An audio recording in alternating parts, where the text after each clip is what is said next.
सभी देशवासियों को गणतंत्र दिवस की हार्दिक मंगल कामनाएं। कल 26 जनवरी का दिन है। सारा देश इसे गणतंत्र दिवस के रूप में मनाता है। भले ही यह आयोजन सरकार के द्वारा आयोजित किए जाते हैं, परंतु इन आयोजनों में देश के आम नागरिक की एक भूमिका होती है। सरकारी स्तर पर यह आयोजन मनाए जाने के कारण आम आदमी अभी अपनी भागीदारी नहीं समझ पा रहा है। और मैं तो यह भी कहूंगा कि स्वतंत्रता दिवस और गणतंत्र दिवस में अधिकांश लोग तो अंतर भी नहीं समझ पा रहे। स्वतंत्रता का अर्थ है देश का आजाद हो जाना, यानी कि भारत में जो अंग्रेजों का शासन था, उन्होंने अपना शासन छोड़ा और भारत का शासन भारत के लोगों को सौंप दिया। देश आजाद हो गया। देश का आजाद हो जाना, विदेशियों के द्वारा किया जाने वाले शासन का अंत हो जाना ही वास्तविक स्वतंत्रता है। 15 अगस्त का प्रचार बड़े पैमाने पर हुआ क्योंकि दूसरे देश हम पर शासन करते थे और वो शासन छोड़कर चले गए और हमें खुशी हुई कि हम आजाद हो गए। वास्तव में देश आजाद हुआ। देश पर तो कोई न कोई शासन व्यवस्था चलती ही है। अब देश की शासन व्यवस्था भारत के लोगों के हाथ में आ गई। स्वतंत्र हो जाना और देश के नागरिकों को उनके वाजिब अधिकार मिल जाना, इनमें बहुत बड़ा बुनियादी फर्क है। अगर देश की सरकार अपने ही देश के नागरिकों को उसके मूलभूत अधिकार भी ना दे तो ऐसी स्वतंत्रता का कोई अर्थ नहीं। इसलिए इस देश के बुद्धिजीवियों ने एक फैसला लिया कि जब देश का शासन हमारे पास है तब हमें कैसा शासन करना चाहिए, हमारे देश की शासन व्यवस्था कैसी होनी चाहिए। इसलिए हमारी जो गौरवशाली परंपराएं थी, बुद्ध काल में जो परंपरा थी, बुद्ध से पहले जो गणराज्य की परंपरा थी, उसी गणराज्य की अवधारणा से हमने एक गणतंत्र विकसित किया। और जैसा कि हम सब लोग जानते हैं, परम श्रद्धेय बाबा साहब डॉक्टर अंबेडकर इस देश के सबसे योग्यतम व्यक्ति थे। उन्होंने अपने हाथों इस देश का संविधान लिखा और संविधान लिखने के बाद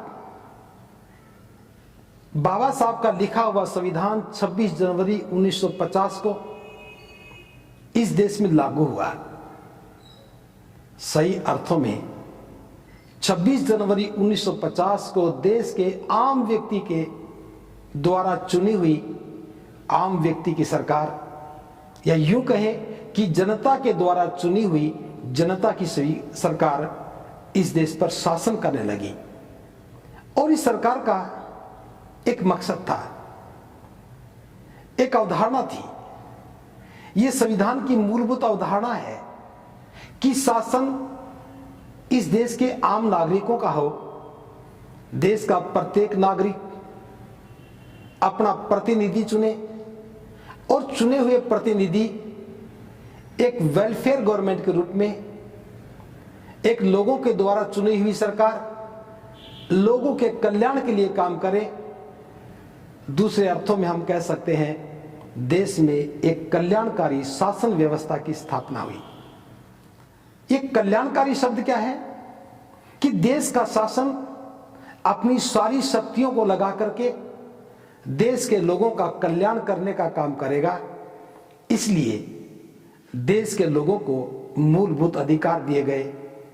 स्वतंत्रता का अधिकार, स्वतंत्र अभिव्यक्ति का अधिकार, संपत्ति का अधिकार, ज्ञान अर्जित करने का अधिकार, काम करने का अधिकार, स्वाभिमान से जीने का अधिकार, कोई जुल्म करे तो न्याय पाने का अधिकार, एक भाईचारे की भावना के साथ इस देश के प्रत्येक व्यक्ति को अधिकार दिए गए, अधिकारों के साथ कर्तव्य दिए गए और कर्तव्यों के साथ सरकार की ड्यूटी लगाई गई कि सरकार लोगों के कल्याण के लिए काम करेगी। अगर देश का कोई नागरिक बीमार होता है तो ये सरकार की जिम्मेदारी बनती है कि उस देश के नागरिक के स्वास्थ्य की चिंता करे, उसकी व्यवस्था करे, ताकि देश का प्रत्येक नागरिक स्वस्थ रह सके। इस देश के प्रत्येक व्यक्ति को ज्ञान अर्जित करने का अधिकार दिया ताकि कोई भी व्यक्ति अनपढ़ ना रहे, शिक्षित होकर के वह अपना कल्याण करे और देश को समृद्ध करने में अपनी भूमिका अदा करे। ज्ञान अर्जित करने के बाद अपनी इच्छा के अनुरूप, अपनी योग्यता के अनुरूप और अपनी आवश्यकताओं के अनुरूप व्यक्ति कारोबार करे और कारोबार करने के साथ साथ वह देश के निर्माण में अपनी भूमिका निभाए, उससे जो धन कमाए उससे परिवार को चलाए, परिवार का विकास करे, परिवार की सुरक्षा करे और परिवार के जीवन यापन की व्यवस्था करे। शासन तंत्र सुरक्षा देता है, संसाधन देता है, रास्ते बताता है, रास्ते उपलब्ध करवाता है और प्रत्येक व्यक्ति अपने कल्याण के लिए और देश के कल्याण के लिए उनका उपयोग करता है। नागरिकों के भी कर्तव्य हैं देश की रक्षा के लिए, देश की मजबूती के लिए, देश में भाईचारा और शांति कायम रहे, इसके लिए हमारे भी कर्तव्य हैं और सरकार के कर्तव्य भी हैं। बाबा साहब डॉक्टर अंबेडकर ने देश के विकास के लिए आम व्यक्ति को उसमें भागीदार बनाया। सरकार की ये ड्यूटी लगाई कि देश का प्रत्येक व्यक्ति अनपढ़ ना रहे, देश का प्रत्येक व्यक्ति शिक्षित हो जाए और कोई भी अनपढ़ ना रहे। इसलिए गांव-गांव, शहर-शहर, नगर-नगर छोटे विद्यालय खोले, महाविद्यालय बने और विश्वविद्यालयों का निर्माण हुआ और प्रत्येक व्यक्ति को वहां शिक्षा अर्जित करने का अधिकार दे दिया। संविधान में सबके कल्याण के लिए बराबरी की व्यवस्था दी।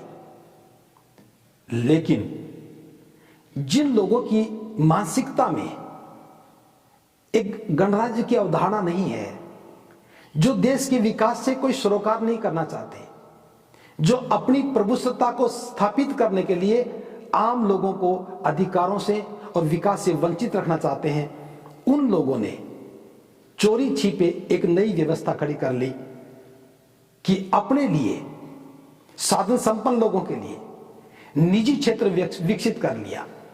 शिक्षा की व्यवस्था दो भागों में बंट गई, अमीरों की अलग व्यवस्था, गरीब व्यक्तियों की अलग व्यवस्था।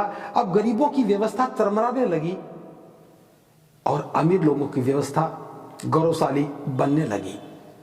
और हम देख रहे हैं गणतंत्र दिवस मनाते मनाते देश में लोगों के द्वारा चुनी हुई सरकार के द्वारा सरकार करते करते इस देश में जो भाईचारा, जो बंधुता की भावना थी, समानता की भावना थी, उसको दरकिनार करके देश के नागरिकों को अमीर और गरीबी में बांट दिया।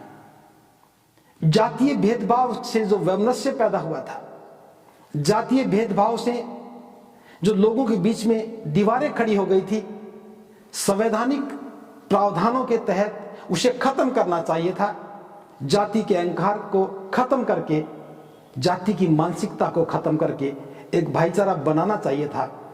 लेकिन हम देख रहे हैं देश में लोकतंत्र है और फिर भी जातिवाद इस पर बहुत हावी है। जो देश के उपेक्षित लोग हैं, जो जाति से पीड़ित लोग हैं, जब वे अधिकारों की बात करते हैं तो जातिगत मानसिकता के लोग आरोप लगाते हैं कि ये जातिवादी हैं और हम चुप हो जाते हैं। वास्तविकता यह है, जो जातिवाद का पोषण कर रहा है, जो जातिवाद को महिमा मंडित कर रहा है, जो जातिवाद को स्थापित कर रहा है, जो जातिवाद की मानसिकता के साथ शासन और प्रशासन में बनकर के अपनी जाति के बंधुओं की पक्षपात कर रहा है, वह देश के लोकतंत्र को पलीता लगा रहा है, वह देश के लोकतंत्र की बुनियाद को हिला रहा है। लोगों के द्वारा चुनी हुई सरकार तो है, लेकिन कल्याणकारी सरकार का काम अभी देश में शुरू नहीं हुआ है। लोकतंत्र की स्थापना का उद्देश्य ही है कि देश की राजसत्ता में आम व्यक्ति की भागीदारी हो, वो अपना सही प्रतिनिधि चुने और वो चुना हुआ प्रतिनिधि देश की लोकसभा में, देश की विधानसभा में बैठ करके लोगों के कल्याण के लिए काम करे। लेकिन बाबा साहब ने और देश के उन महान लोगों ने जो लोकतंत्र की स्थापना के लिए एक सुंदर चिंतन मनन किया, एक सुंदर स्वरूप विकसित किया, हमें उसे सुंदर बनाना चाहिए था। लेकिन जिन्होंने कामना की थी आज भले वो दुनिया में नहीं है। दूसरी और तीसरी पीढ़ी के लोग देश में शासन कर रहे हैं, वो इन भावनाओं से कोई सरोकार नहीं रखते। हम चुनते तो हैं लेकिन प्रतिनिधि नहीं चुनते। हम चुनाव की प्रक्रिया में धन का उपयोग देख रहे हैं, बाहुबल का उपयोग देख रहे हैं, और सबसे बुरी बात जो प्रचार तंत्र है, जो पत्रकारिता है, उसकी दूषित मानसिकता और उसका गुलाम हो जाना देश के लिए खतरा हो गया। आज सरकार कानून बनाती है, उन कानूनों का जन कल्याण से कोई संबंध नहीं है। हम प्रतिनिधि सुनते हैं लेकिन वो हमारी बात नहीं करते हैं। गूंगे और बहरे प्रतिनिधि लोकसभा में बैठकर केवल वेतन लेने का काम तो करते हैं और वो निरंकुश सरकार को समर्थन दे रहे हैं। आज फिर देश में गणतंत्र मनाया जाएगा। वो सारे के सारे गूंगे और बहरे चुने हुए प्रतिनिधि झंडा फहराएंगे, लोकतंत्र के गीत गाएंगे, लेकिन जनता के कल्याण के लिए क्या करना चाहिए था? देश में एक समान शिक्षा व्यवस्था की स्थापना करके देश के प्रत्येक व्यक्ति को मुख्य धारा से जोड़ना चाहिए था। नौजवानों के लिए विकास के लिए, नौजवानों के कल्याण के लिए रोजगार के अवसरों को सृजित करके उन्हें आजीविका कमाने के लिए मजबूत आधार देना चाहिए था। देश के युवाओं को देश के विकास में भागीदार बनाना चाहिए था। इस देश की प्रत्येक महिला को देश के लिए जिम्मेदार नागरिक बनाना चाहिए था।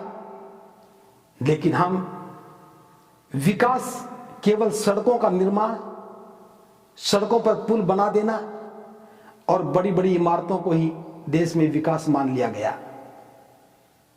हाईवे पर कारें तो सर पर दौड़ती हैं लेकिन जिंदगियां घिसट रही हैं।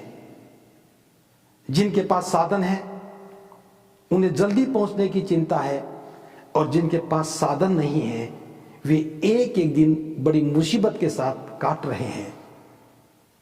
कैसी विडंबना है।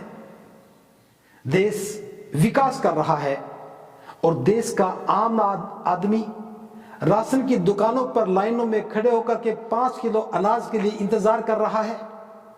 गरीबी की रेखा में लोग बढ़ते जा रहे हैं और सारी धन संपदा कुछ लोगों के पास सिमटती जा रही है। देश का लोकतंत्र चुप्पी साध कर बैठ गया है। देश का नौजवान मोबाइल में, फेसबुक और व्हाट्सएप पर समय बिता रहा है। माता पिता चिंता में बीमार हो रहे हैं और हम कह रहे हैं कि देश प्रगति कर रहा है। अभी तो मैं कह रहा था कि देश में चुने हुए लोग ही गूंगे बहरे हैं। यहां तो देश का सारा युवा भी गूंगा बहरा हो गया।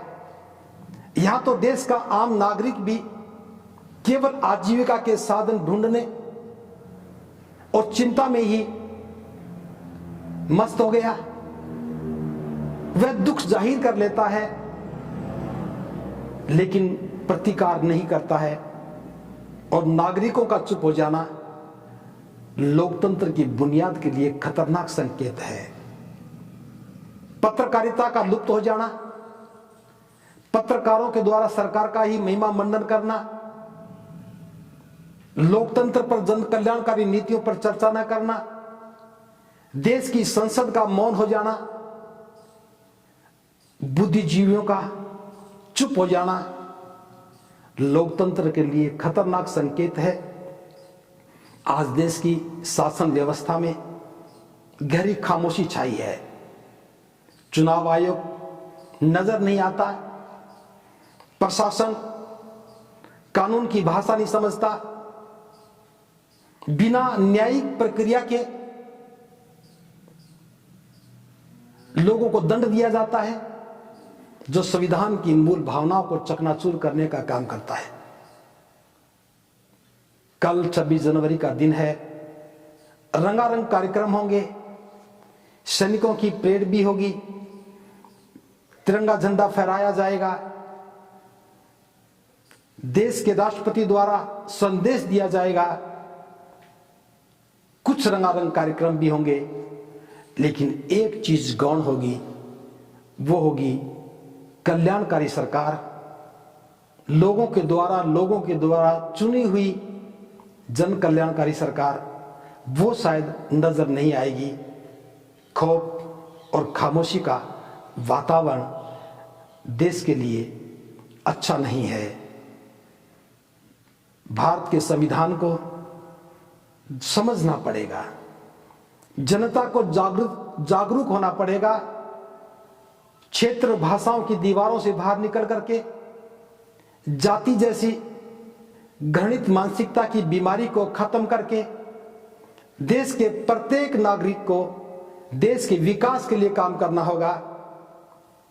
इस देश में गरीबी ना रहे, किसी के साथ भेदभाव ना रहे, समता मैत्री बंधुता के साथ समाज का निर्माण हो, सभी को ज्ञान पाने का बराबर का अधिकार हो, सभी के लिए नौकरियों के द्वार खुले, कारोबार के लिए अवसर बढ़े और देश में सरकार देश के नागरिकों के कल्याण की पैरवी करे, उनकी सुरक्षा करे, उनके स्वास्थ्य की सुरक्षा करे। लेकिन हर चीज में मुनाफा शुरू हो गया, सरकार भी मुनाफा कमाने लगी, सरकार भी मुनाफे की बात करने लगी। इसे संकेत मिलता है कि देश की सरकार पूंजीपतियों की सरकार है, व्यापारियों की सरकार है, मुनाफे की सरकार है। हमें इस पर सोचना चाहिए। विषय बहुत अधिक हैं, मैं केवल इतना कहना चाहूंगा, यह लोकतंत्र यूं ही नहीं मिला। हजारों वर्ष पुरानी हमारी गौरवशाली परंपरा थी। उस गौरवशाली परंपरा को पुनः जीवित करने का एक अवसर मिला था। बाबा साहब ने अपने संपूर्ण ज्ञान को इस देश की में डेमोक्रेसी को स्थापित करने में लगाया। ये भारत का संविधान इस देश के प्रत्येक नागरिक की श्वास है, दिल की धड़कन है और उम्मीदों का एक सौपन है। हम अगर मिलकर के इस संविधान की रक्षा करेंगे, संविधान में दिए हुए अधिकारों को जन जन तक पहुंचाएंगे और सारे मिलकर के जनमत की बात करेंगे, जब जनता का मत बनेगा तो बहुमत कोई मायने नहीं रखता है। इसमें कोई संदेह नहीं, देश में बहुमत की सरकार बनती है, लेकिन बहुमत जनमत के साथ होना चाहिए। बहुमत गलत तरीके से भी आ सकता है, साधनों के प्रदर्शन से भी बहुमत आ सकता है, शक्ति के प्रदर्शन से भी आ सकता है और तंत्र को अपने हित में इस्तेमाल करके भी बहुमत हासिल किया जा सकता है। लेकिन जनमत होता है। लोकतंत्र को बचाने के लिए जनमत का होना बहुत आवश्यक है। इसलिए मैं देश के प्रत्येक नागरिकों से कहूँगा, यह देश का संविधान लोकतंत्र की स्थापना का एक महत्वपूर्ण दस्तावेज है। इसमें लिखी हुई एक एक पंक्ति हमारे जीवन निर्माण के लिए है, हमारे हित के लिए है, देश की सुरक्षा के लिए है। इसकी रक्षा करना प्रत्येक नागरिक का परम कर्तव्य है। आओ मिलकर के संकल्प लें, एक जनमत तैयार करें, देश में लोकतंत्र बचा रहे, जनता की सरकार बने, जनता के लिए बने और कल्याणकारी सरकार बने, ये अवधारणा चलती रहे। इसी से बाबा साहब का सपना भी साकार होगा और देश की स्वतंत्रता को गणतंत्र में बदल करके हमने जो काम किया है, ये वास्तव में एक ऐतिहासिक काम होगा। इसी उम्मीद के साथ कि हम जनमत तैयार करें और देश का संविधान बचाएं, देश में कल्याणकारी सरकार की स्थापना का प्रयास लगातार करते रहें। इन्हीं शब्दों के साथ सबका मंगल हो, सबका मंगल हो। एक बार पुनः देश के सभी नागरिकों को गणतंत्रता दिवस की हार्दिक मंगल कामनाएं। साधु साधु साधु।